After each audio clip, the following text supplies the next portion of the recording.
Good morning friends.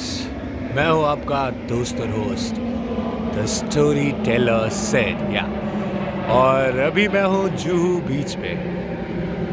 दोस्तों, क्या है ना, आज मैं एक स्टोरी सुनाने की सोच रहा हूँ। व्हाट डू यू थिंक, सुनोगे क्या? तो स्टोरी कुछ इस तरह से है कि एक कहानी है नमक के दरोगा की। ये मुंशी प्रेमचंद जी ने लिखी है।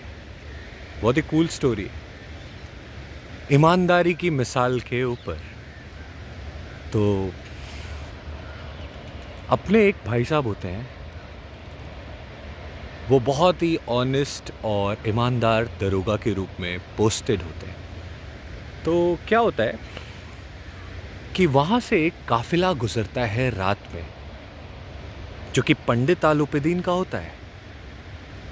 और उसमें उस दौर में नमक की तस्करी होती थी। ये वो दौर था जब हमारा देश आज़ाद नहीं था। उस दौर की स्टोरी थी ये। तो नमक के ऊपर कानून था और नमक इस्तेमाल नहीं कर सकते थे। फिर उसके बाद चीज़ें हुई, डांडी मार्च हुआ, फिर नमक का कानून बना। तो क्या होता है कि जब ये काफिला गुजरता है तो जो दरोगा साहब होते हैं वो हल्की हल्की नींद में सो रहे होते हैं और उन्हें कुछ आवाज़ सुनाई देती है, कुछ खटकता हुआ सुनाई देता है। फिर वो जाते हैं, देखते हैं कि बैलों का एक काफिला गुजर रहा है। जाते हैं वहाँ पे, उनको रोकते हैं, बोलते हैं रौब से, क्या भाई, क्या ले जा रहे हो इसमें? तो जो गाड़ीवान होते हैं ना, वो घबरा जाते हैं और फिर थोड़ा सा डर भी जाते हैं।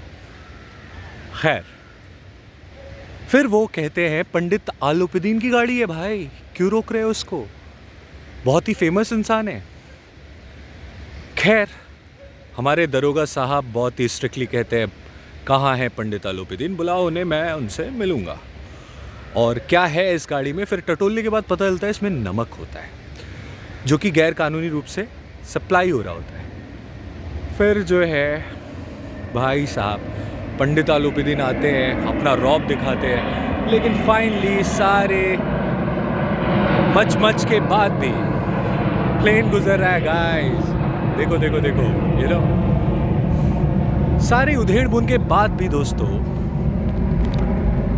जो दरोगा साहब होते हैं वो पंडित आलूपीदीन को अरेस्ट कर लेते हैं। फिर कोर्ट कचहरी होता है, लेकिन जहाँ धन, वैभव, ऐश्वर्य की मोहिनी होती है, वहाँ फिर सच्चाई क्या कर सकती है दोस्तों। तो फाइनली वो छूट जाते हैं।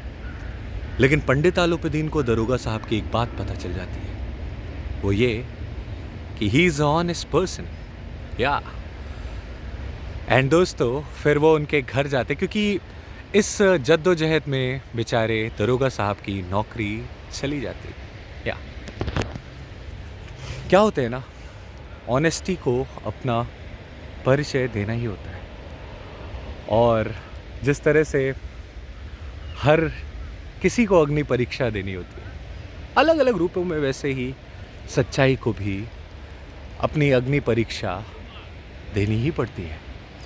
तो दोस्तों, फिर फाइनली पंडित आलूपीदीन जाते हैं उनके घर और कहते हैं, भाई देखिए, आप बहुत ही ऑनेस्ट और ईमानदार ऑफिसर रहे और मैं तो धन और वैभव की वजह से छूटा, लोग सिर्फ बिके मेरे पैसों की वजह से। तो मैं आपको अपने पूरे कारोबार का मैनेजर बनाना चाहता हूँ और प्लीज़ आप इस पद को स्वीकार करो। खैर, जब दरोगा साहब उस विनम्रता को महसूस करते हैं तो उस पद को स्वीकार कर लेते हैं और फिर जो है उनके द्वारा दिए गए पेपर्स को साइन कर देते हैं। तो दोस्तों, इस कहानी में कुल मिला के बस इतना महसूस होता है कि अगर आप सच्चे रहे ना तो सॉलिड रहोगे। तो बच्चा लोग, बी ऑनेस्ट, हमेशा सच्चाई का साथ देना और बाकी सब सिंपल हो जाएगा। तो दोस्तों, मैं हूँ आपका दोस्त और host the story teller said. Please हमसे ऐसे ही जुड़े रहो, प्यार देते रहो और नई नई स्टोरीज, नए नए ब्लॉग्स ऐसे ही आते रहेंगे। जिस तरह से एक और प्लेन आ रहा है इधर ही कहीं और ये गुजर गया। तो चलो दोस्तों, मिलते हैं नेक्स्ट वीडियो में। Take care, tata, bye bye, take care.